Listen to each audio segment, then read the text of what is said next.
Good morning, kids. How are you? Hope you are fine at your home. I am Akshita Padilla from Vivekananda Public School, Tonk.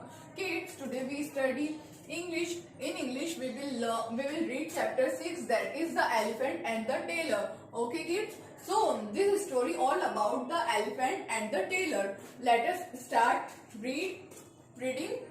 Once there was an elephant in a village. एक गांव में एक हाथी था.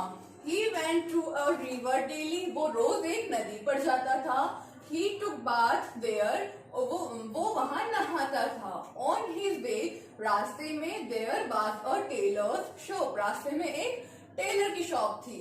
The tailor gave him something to eat every day. जो दर्जी था वो उसे रोज खाने के लिए कुछ देता था. They become good friends. वे अच्छे फ्रेंड्स बन गए थे. और one day the tailor was into foul mood. एक दिन टेलर जो था वो गुस्से के मूड में था, गुस्से में था. The elephant came there. हाथी जो था वहां आया. He put his trunk into the shop. उसने अपनी जो सूंड थी वो शॉप में घुसेड़ी.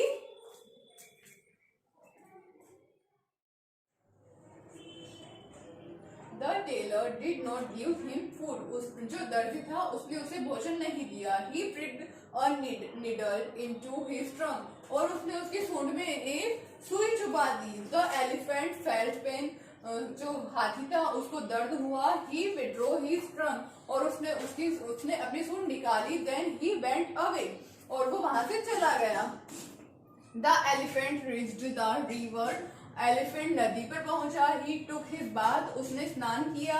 He filled his trunk with muddy water. और उसने अपनी सूंड में गंदा पानी भर लिया.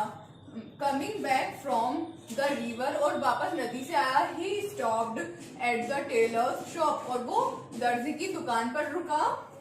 He threw the muddy water into the shop. और उसने जो गंदा कीचड़ वाला पानी था वो दर्जी की दुकान पर फेंक दिया.